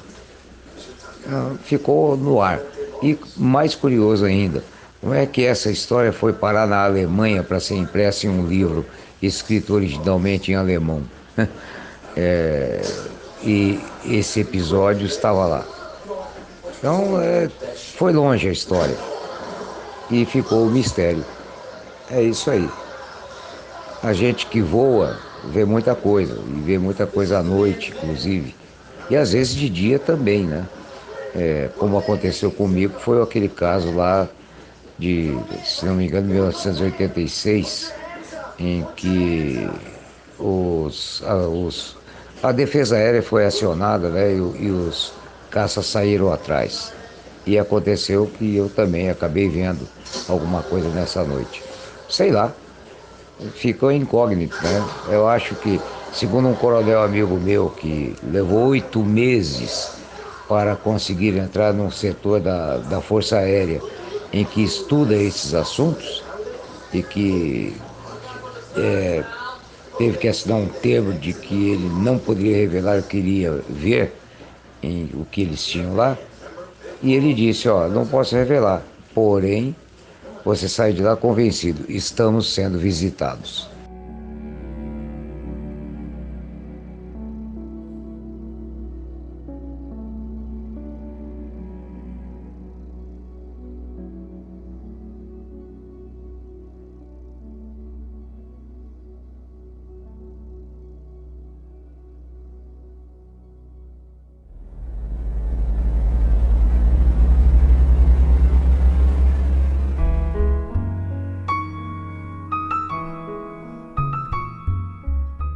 Esse foi o relato do nosso caro comandante Rony Piaget. Um abraço para ele. Ele com certeza estará nos ouvindo. Um grande abraço. Comandante, o senhor está mais do que convidado. Agora o Jackson deu a deixa. O senhor está mais do que convidado para participar com a gente aqui e contar o resto das suas histórias, porque agora a gente ficou extremamente curioso. Essa matéria a gente já publicou na nossa página há um bom tempo atrás, na página do podcast, no Instagram, mas a gente publica de novo, não tem problema, né, Guto? Mas que história fantástica, né, cara? É praticamente a esfera dos bets, só que BR, né? Então, isso aí dá um tempero especial, porque a história aconteceu aqui no Brasil, né, cara? E tem bastante semelhança, né, no comportamento do objeto. Como as coisas ocorreram também, né? Investigação. Ele foi encontrado, a pessoa levou para casa, aí o detalhe que tem na história brasileira é que o objeto foi surrupiado, né, pelo jornalista lá, né, levar ou seja, os bets no Brasil teriam caído, né, teria durado muito, não. Os bets brasileiros levaram um toco do jornalista lá. Mas as questões do objeto, né, que o comandante Rony cita, né, as marcas que ele tinha, aqueles pequenos furos que tinha lá, de questão de milímetros, um círculo feito com um corte muito fino, muito preciso, muito perfeito, a questão do movimento dele, que parecia ter um movimento por vontade própria, digamos assim. A questão do gato eu acho sensacional, né? Que colocou o gato na frente daquele negócio lá. Gato é o melhor teste que tem pra tudo, velho. Colocaram o gato ali na sala com o objeto lá, o gato se encurvou todo, ficou assustado, quis sair de qualquer jeito, né? E também a questão de que o objeto sumiu, né? Os militares pegaram, levaram ele embora, tiraram do jornal, levaram embora, sumiu. Ninguém sabe por onde foi parar. Eu, para mim, suspeito que isso aí deve ter ido para os Estados Unidos. E os militares envolvidos na operação aí de captura desse objeto lá e transporte, depois foi cada um mandado para um canto, né? Que é uma coisa, é um procedimento padrão, né? Das Forças Armadas com essas investigações. O engraçado é que o comandante Rony, ele, na verdade, ele não foi nem chamado, ele caiu de gaiato, né? É engraçado que ele cai de gaiato na história. Falaram, ó, tem um objeto aqui. Aí ele, tá bom, vou lá ver. foi de curioso e caiu de gaiato. Inclusive, até ele conta que a foto que tá com ele, porque é ele segurando a esfera, foi uma foto aleatória. Ele segurou a esfera, o jornalista bateu a foto, então não era ele ali, olha aí essa esfera falando, não, foi por acaso. Mas essa foto acaba criando uma coisa muito legal, né, e às vezes até meio acidental, porque ele, na época, eu creio que ele não era comandante da polícia, né, ele era comandante civil, aviação civil. Acredito. Sabe, que Jackson? Sim. Acredito que sim. Ele, se não me engano, ele sempre foi piloto civil comercial. Acho que nesse caso ele era piloto de táxi aéreo, alguma coisa assim. Ele pode confirmar certinho, mas eu acho que era isso que ele... Então, ele tá com aquela roupa ali de comandante aviador, né? Então você vê ele com aquela roupa ali, a impressão que dá, se você não sabe da história, você tá vendo um militar da Força Aérea ou da Marinha ou do Exército, talvez, ali, pegando aquele objeto. Que depois foi o que aconteceu, mas não é ele ali, né? Não é ele o militar da história. Agora é realmente intrigante essa questão dos animais. Eu achei fantástico, assim. Os animais não quererem ficar no mesmo ambiente em que a esfera estava, né? Isso mostra que havia algum tipo de emissão, infrasom, alguma coisa assim que afetava a percepção dos animais, né? Isso aconteceu na casa da mulher que encontrou a esfera. Os animais dela, quando ela entrou com a esfera em casa, eles saíram, ficaram para fora de casa até a esfera ser levada. E depois aconteceu na redação do jornal. O gato que eles colocaram lá também ficou assustado. Se gato tem medo, eu tenho medo, velho. Se a gente parar para olhar os detalhes dessa esfera, tem muito mais detalhe intrigante do que a esfera dos Betts.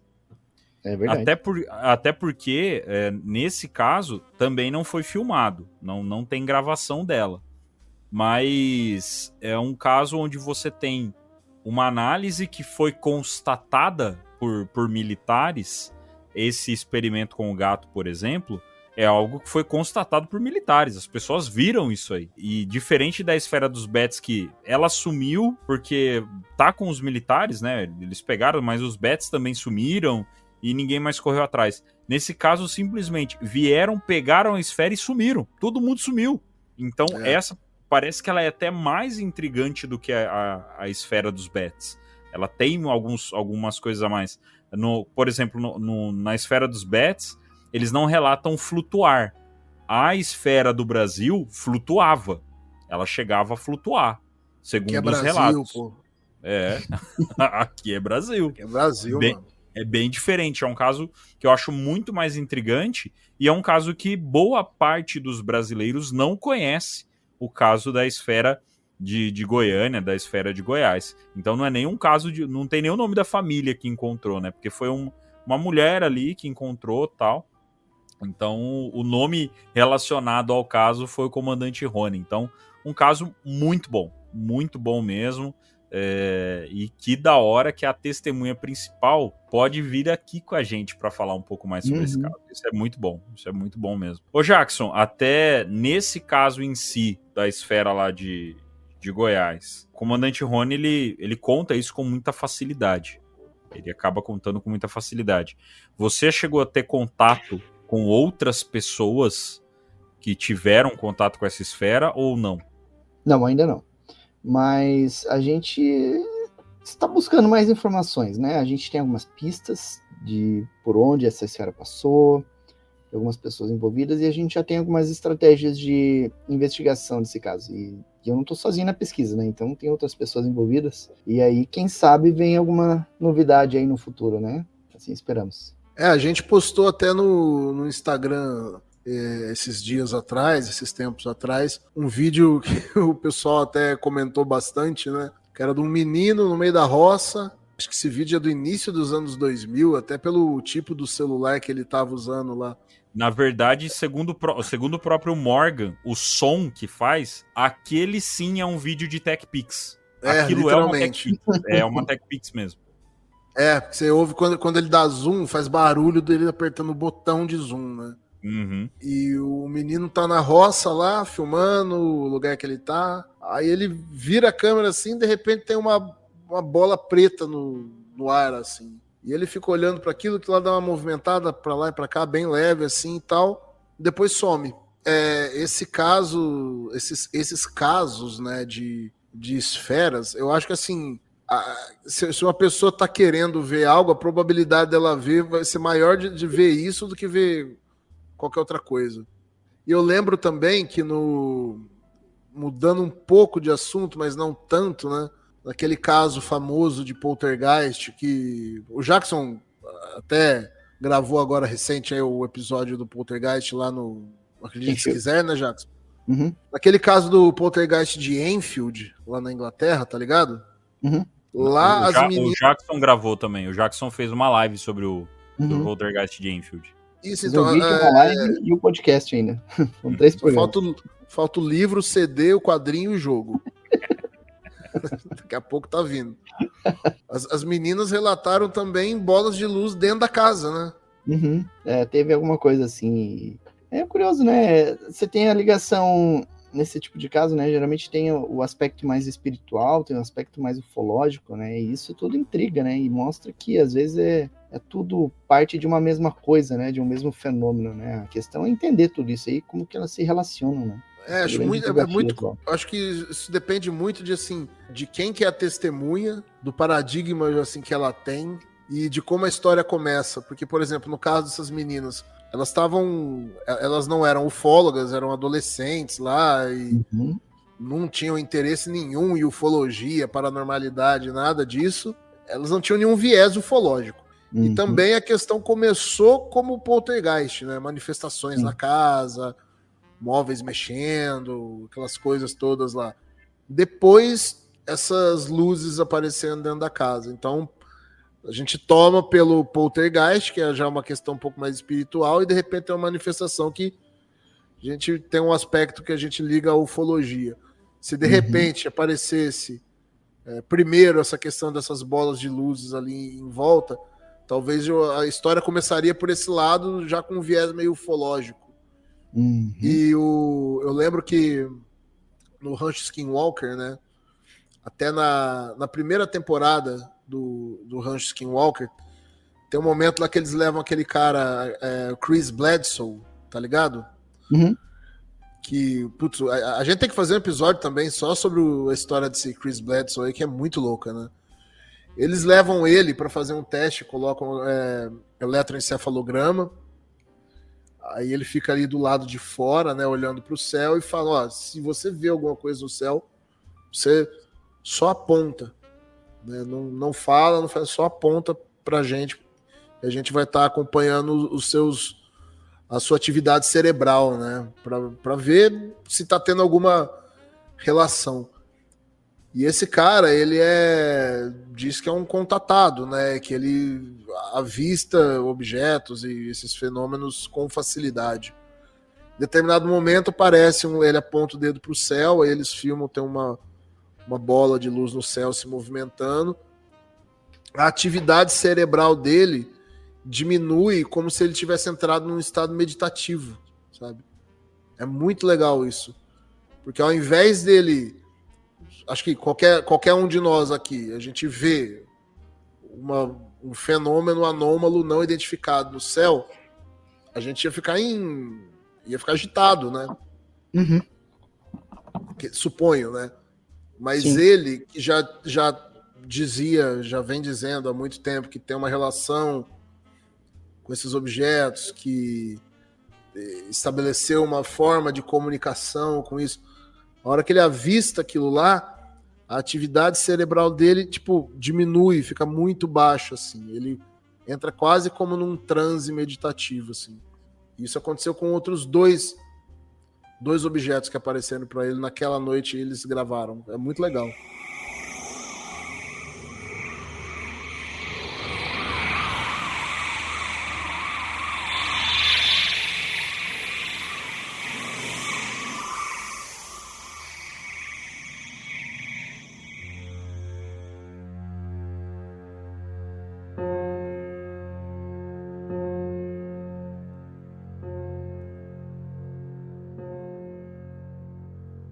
Algumas pessoas, meu caro Jackson Camargo, pra gente finalizar, poder deixar você descansar. O cara já gravou hoje, Guto, e tá aqui gravando com a gente também. O cara é uma máquina. O oitavo podcast que o Jackson gravou desde o meio-dia. Vamos deixar ele descansar, vamos deixar as energias dele serem retomadas, mas antes, algumas mensagens de apoiadores alinhados aí com o nosso pensamento e mandaram aqui alguns comentários referente à participação do Jackson com a gente aqui. Segundo alguns deles, o Jackson acaba de ganhar o seu alter ego do podcast O Contato. Porque você sabe, né, Jackson? Todo mundo aqui tem um apelido. Então, Carlos Alberto Machado é o nosso Indiana Jones, o Jorge Ueso é o Mr. U. O Mr. U, né, o alter ego do Mr. M, da ufologia. E segundo os nossos amigos apoiadores, o senhor é o Kakaroto das estrelas, o senhor é o Goku da ufologia. Gostei. Os caras falaram, os caras estão gravando com o Goku, mano, olha lá. Então... Gostei. Goku da ufologia. E quem falou disso foi o Fox Mulder de Taubaté, o nosso amigo Eduardo Oliveira. Só pra constar. E aí eles mandaram duas perguntinhas. O Marcos Caetano mandou assim: a gente sabe que hoje em dia acontece muita visita de dormitório. Inclusive, isso entra até no nosso papo sobre orbes e tal. Uhum. O contato via sonho ou projeção astral. Existe algum caso recente de abdução física? Olha, existe. Inclusive, eu tenho acompanhado algumas regressões dessa pessoa, não pessoalmente, mas fico sabendo através dos áudios das regressões e tudo. E é um caso que ainda está sendo estudado, investigado lá pela Bruna Bittencourt, lá de Brusque, e que é um caso realmente bem interessante. Inclusive, eu vou ver se ele topa falar com vocês, contar o relato dele, a experiência dele. Quem sabe aí ele vem contar em primeira mão para vocês, né? Gostaríamos de muito. Vou tentar agilizar então isso aí para vocês. Fala para ele se ele não tá afim de falar. Boa, eu acho que ele vai acabar topando falar. Legal. Assim. Legal, show de bola. E a gente conta essa história aqui em primeira mão para o CIPEX, hein? Vai ser a história do CIPEX essa. Ele teve experiências bem recentes, viu? Casos presencialmente, inclusive, e que vale a pena serem conhecidas e divulgadas. Você tem a impressão que questão de abdução foi uma onda, diminuiu ou continua até hoje do mesmo jeito? Eu acredito que continua, até porque as pessoas muitas vezes elas têm medo de relatar, sabe? Sim. Tem um outro caso que está acontecendo ainda e que infelizmente eu perdi o contato da pessoa, mas eu tenho como conseguir de novo.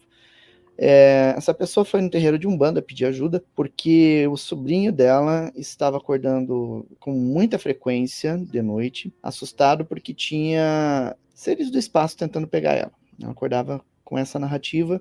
Eita. E muitas vezes ela olhava e falava, mas eles estão ali, apontava para a família, uma criança de 7 anos. E a família não acreditava na história, achava que era sonho, era, digamos, fantasia da criança e não levava a sério. E daí, quando as coisas se complicaram, recorreram ao pastor que falou que era tudo demônio e que ela tinha que passar por processo na igreja lá de libertação, né?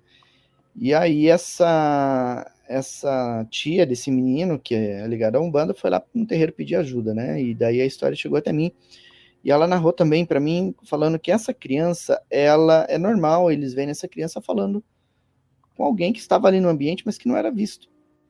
E depois, nas descrições, se via que essa descrição batia com seres alienígenas, né? Inclusive a criança falando coisas bem avançadas para a idade, né, dela, né? Então, é um caso que depois eu não tive mais notícias da criança e até foi bom lembrar isso. Eu vou tentar obter mais informações aí. Vamos ver aqui. Se não fosse podcast, o contato, hein, Jackson? Pois é. Eu tinha esquecido. Eu só não fui adiante na investigação desse caso porque a família é evangélica, tirando essa moça que é da Umbanda. Então, para eles, tudo era demônio ali. E eles não queriam ir a fundo nessa história, né? Então, cortavam qualquer tipo de informação e a única informação que vinha era através da tia, que não acreditava que fosse algo demoníaco e vinha trazendo informação conforme ia acontecendo. Isso ano passado, né? Foi um relato do ano passado agora. Porque eu não sei porque que eu perguntei. Eu não devia ter perguntado. Estamos gravando de noite. Eu tô sozinho. Por que eu perguntei Vinícius, isso, a gente já gravou com o Machado. Depois de gravar com o Machado, a gente não tem medo de mais nada. Mas pô, o Carlos Machado não falou do negócio que tá acontecendo agora, velho. Porra. Não, mas não é americana, não. Não. Eles não vão em americana, é longe. Sabe o que é pior? Eu tô investigando um caso aqui em Sumaré, velho. De um amigo meu. Que ele citou que ele sentiu que ele foi escaneado. Eita. E aí quando ele fala que ele foi escaneado, ele sentiu calor.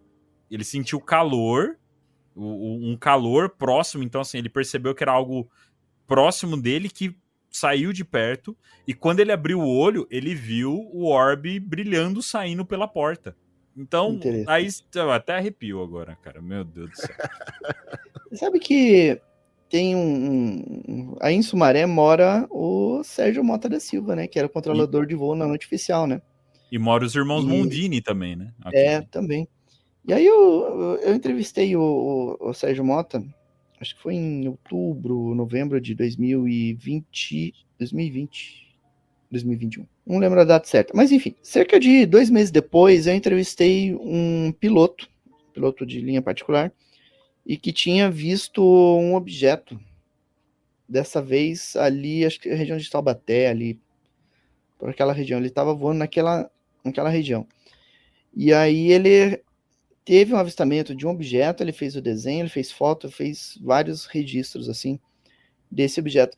E na entrevista que eu fiz com o Sérgio Mota, ele tinha relatado, olha, outro dia eu estava vindo aqui perto de casa e eu vi um objeto assim, assim, assado, com essa característica, a luz assim, a forma assim, desse jeito, nessa cor e tal. E ele fez o desenho, inclusive, do objeto. E aí eu entrevistei esse piloto, o relato era idêntico ao do Sérgio Mota. A mesma coisa, em todos os detalhes. Ah, cara, por que eu comecei esse papo? Eu não devia ter... Tinha que ter ficado quieto. Tinha que ter ficado quieto. E você que mora em Americana, eu devo ter umas reportagens de jornal no meu arquivo aí, falando de Americana e tendo uns avistamentos aí. Só não tem de Jabuticabal, a gente não tem nada aqui.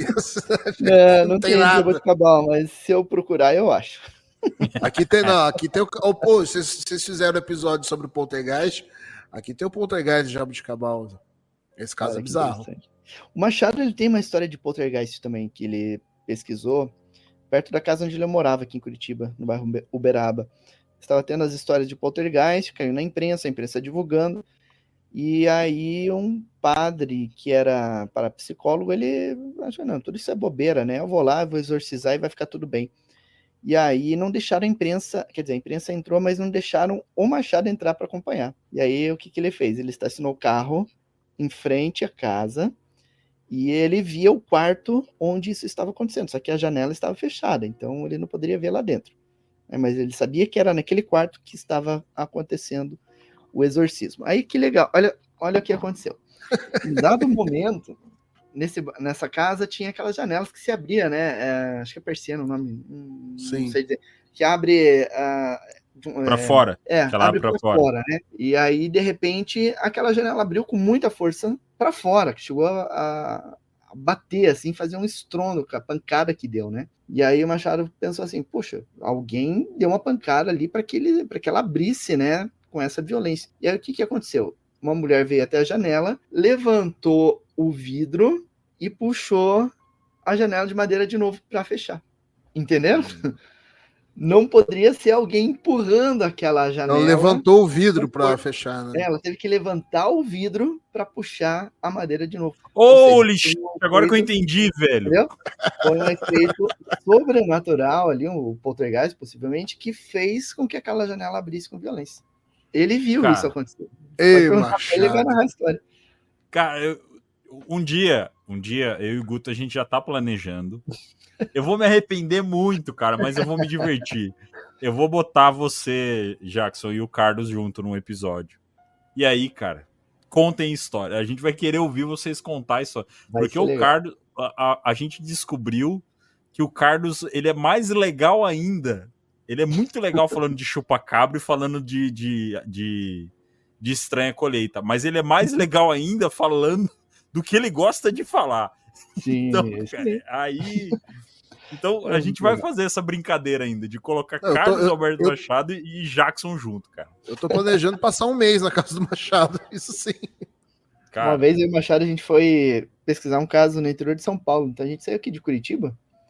E era um caso que apareceu umas marcas de... uns canaviais em... acho que Votuporanga, se não me engano. Opa, que perto. A gente saiu cedo aqui de casa. Eu morava ali em Curitiba ainda. Saiu cedo aqui de Curitiba, pegou a estrada, aí a gente parou para almoçar em Registro, e um pouco para frente de Registro, de repente o carro morreu, né? Parou assim no meio da estrada, aí eu tive que sair do carro no meio do trânsito, assim, fazer sinal para os outros carros desviar para que ele pudesse, como estava num declive, ele pudesse manobrar o carro e tirar para o acostamento, né? E aí a gente, nessa manobra arriscada, conseguiu encostar o carro ali, e a gente ficou umas 3 horas ali, conseguiu parar num posto de gasolina, inclusive, e o carro tinha fundido o motor, então não ia conseguir continuar a viagem, não ia saber nem como voltava para casa. De repente parou um caminhão cegonha, que estava indo para Curitiba, ele estava vazio, e o cara falou, olha, se quiser eu dou carona para vocês. E aí a gente voltou para Curitiba, num caminhão cegonha, junto com o motorista ali, né, contando histórias, e foi bem interessante aquele dia. O motorista, né? Nunca mais dirigiu sozinho à noite. E aí eu voltava no caminhão cegonha, com o carro atrás ali, quebrado, e foi uma história, foi bem divertido aquele dia, bem legal. Cara, botar esses caras tudo junto, a galera do Cipex, Guto, botar tudo junto, fica igual aquelas resenhas de futebol, sabe? Imagina... Eu fico quieto, não vou falar nada. Não, a gente só dá risada e fica com medo, né? Porque é só isso que a gente vai ficar. Dar risada e com medo. Só isso. Ai, caramba, velho. É muito legal. Fazer pesquisa ufológica é legal por isso. Gera histórias. Jackson, só para finalizar, nosso amigo Fox Mulder de Taubaté, Eduardo Oliveira, do podcast X, fez uma última pergunta. O que você acha do cenário atual da ufologia em termos de pessoal? Comparado a tempos atrás. Tem mais gente séria, confiável, ou tem menos? Eu diria que tem menos, cara. Eu lembro que ali pelo ano de 95, 96, 97, tinha grupo ufológico para todo canto, cara. Tinha uma galera muito legal pesquisando e indo atrás das informações, e havia uma troca de informação muito grande. E dava gosto de ver o pessoal empolgado, sabe? Tinha acontecido com as Varginha, tá acontecendo chupacabras. E então o pessoal era bacana e unido, né? E aí os grupos começaram a fechar aqui, fecha ali, o outro falece, E aí foi diminuindo, né? Hoje em dia são poucos pesquisadores de campo que vão realmente a campo, que investigam e produzem informação em primeira mão, né? E isso é realmente uma pena, e a gente, agora, com o CIPEX, a gente está com esse plano de resgatar isso, né? Motivar o pessoal a ir a campo, a pesquisar, porque, pô, esse cara é muito legal você fazer esse tipo de trabalho, de pesquisar, ir a campo, conversar com as testemunhas e gerar essas histórias, né, que a gente fica lembrando depois e dando risada. Então, vale a pena. Vale a pena ir a campo.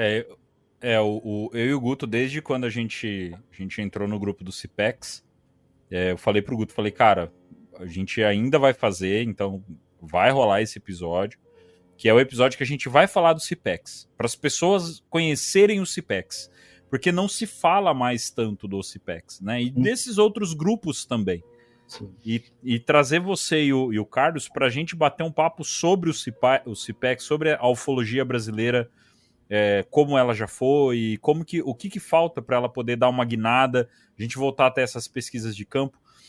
Inclusive, agora esses dias, desde quando a gente pôde começar a ter esse contato, Daniel Rebisso, eu acho que a maioria da galera hoje que acompanha a ufologia não conhece o Daniel Rebisso, e a gente está para gravar com ele. Primeiro que é uma pessoa ímpar, conversa maravilhosamente e tem um conhecimento sensacional. Pessoa maravilhosa também. Um conhecimento da Operação Prato que é invejável. E você vê Carlos Alberto Machado impressionado com coisas que ele fala, é um negócio impagável, cara. É impagável. Você vai falar, peraí, como assim? Carlos Alberto Machado tá impressionado? É um negócio muito legal de ver. Então, e dá essa vontade. Então o Guto, com as coisas que aconteceram lá no Pará, o Guto chegou a ligar em prefeitura, ligar em tudo quanto é lugar para conseguir achar coisa do Pará. Eu lá no Mato Grosso, lá no Maranhão, já estando lá, falei, onde que eu consigo pegar para o Pará nesse lugar, para eu ir para lá? Tô para ir para lá de novo. Então eu já perguntei pro Rebisso, falei, cara, o que eu posso fazer? De repente, tô lá no Maranhão, posso conseguir dar uma olhada em alguma coisa. Então, sim, é gostoso a gente ter essa experiência da pesquisa de campo, de poder chegar perto da testemunha, as pessoas virem contar coisa pra gente e falar, cara, beleza, vamos entender o que aconteceu, como é que é a sua vida, o que tá rolando, você conhece mais alguma coisa aconteceu. É muito massa. É uma parte da ufologia que é muito massa e faz falta, realmente tá fazendo falta. E é legal quando você descobre uma coisa que ainda ninguém descobriu, né? E vai juntando peças no quebra-cabeças ali. É o que eu tenho vivido com a Noite Oficial, cara. Descobrindo coisas que as pessoas não imaginam, né? Que os ufólogos não sabiam e que de repente chega aquela informação e aí você tenta colocar no quebra-cabeça, às vezes encaixa, às vezes não, e daí se não encaixa você deixa de lado, mas depois surge uma informação que confirma aquela e dá todo o sentido.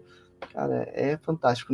Nesse livro 2 eu mostro muitos detalhes assim de coisas que eu mesmo não entendia como poderia se encaixar na Noite Oficial, e depois vem confirmações muito grandes mostrando tudo aquilo e dando todo um contexto, assim, todo um entendimento para a coisa. Então é fantástico, cara. Pesquisa de campo é muito legal. E só spoilerzinho aí, qual que é a previsão de lançamento desse livro aí? Vai depender do editor, né? Agora eu já estou na fase final, colocando as últimas referências, as últimas imagens. E aí eu acho que talvez aí mais uns 15 dias eu termino toda essa parte aí, já entrego para o editor, e aí cabe ao editor aprovar e fazer o lançamento. Se o editor não aprovar e não quiser lançar, e daí vou procurar por outros meios, mas de uma forma ou de outra vai sair, não vai demorar muito não. 3 livros, hein, Guto? Que a gente já tá no pente, hein? 3 livros, hein? Tem livro do Jackson, livro do Morgan e livro do Jackson, do Carlos Alberto Machado. A galera aí da Flávio, do Flávio do Cipex. Tem o livro do Flávio, o Flávio do Cipex também, que é outro cara que a gente tem que trocar uma ideia com ele, e é outro que tá fazendo um livro também mais voltado pra psicologia do negócio, né? Então, legal. Galera, se a ufologia não andar esse ano por causa do David Grush e Companhia Limitada, pelo menos aqui no Brasil a gente vai ter muita coisa pra gente debater e trocar ideia. Por falta desses caras, a gente não vai ter. Não vai, por conta da ufologia brasileira, a gente vai ter muito conteúdo para falar. É exatamente isso. Meu caro Jackson Camargo, eu quero agradecer a sua participação mais uma vez aqui com a gente no podcast Contato. Você é mais do que convidado, é um amigo com a gente aqui, trocando ideia, contando as suas histórias de arrepiar. Me arrependo de perguntar, mas fico feliz com os resultados. E deixa aí, sempre bom relembrar suas redes sociais, seus canais, todos os seus projetos para o pessoal poder te seguir e te apoiar também. Legal, então nós temos o portal Fenômeno, www.fenomenum.com.br, temos o canal Fenômeno, né, você encontra lá no YouTube, @Fenômeno, temos o nosso canal em inglês, @Jackson Luiz Camargo, para levar a ufologia brasileira para o mundo, e aí tem as redes sociais.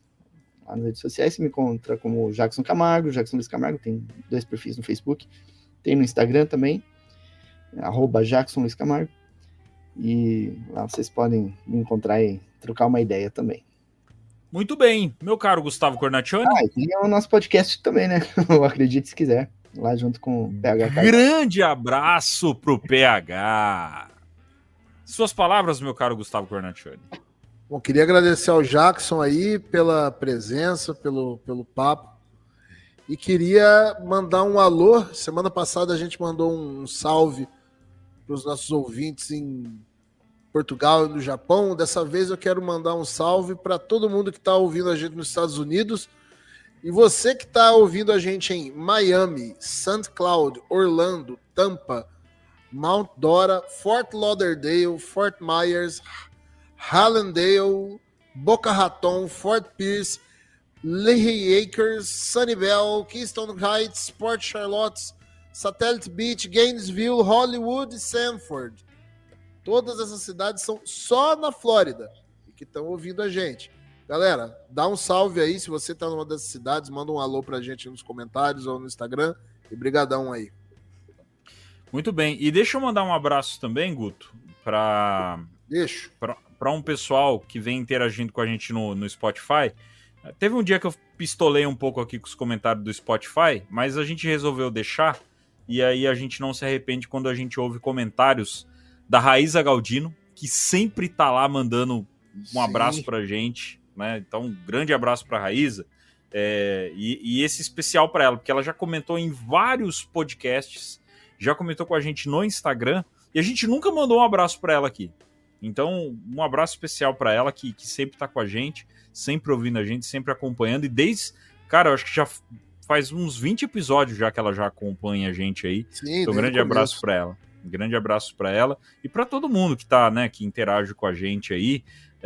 E a Andréa Paula Silva também, ela sempre comenta também. Obrigadão, Andréa. Então, esse pessoal que tá sempre ali com a gente no Ana Célia. No Spotify, Ana Célia.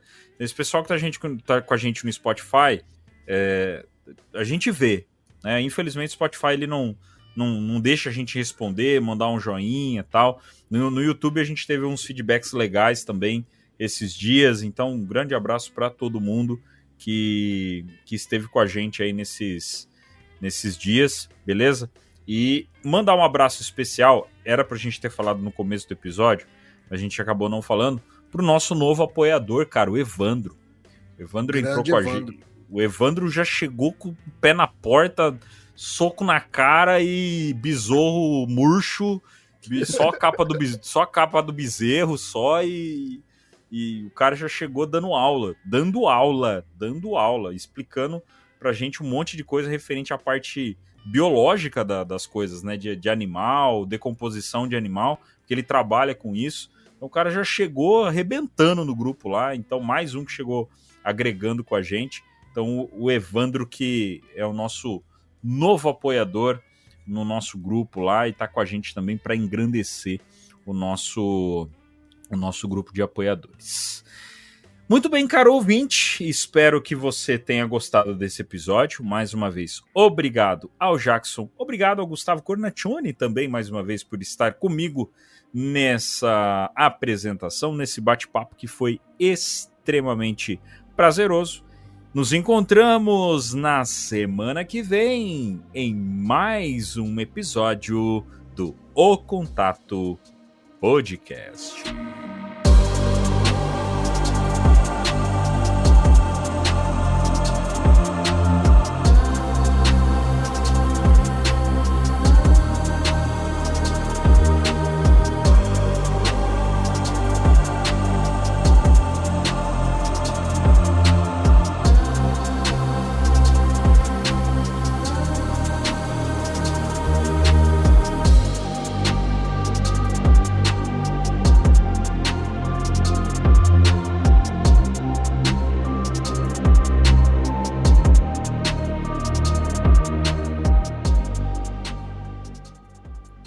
Ô, Jackson, o microfone tá mutado.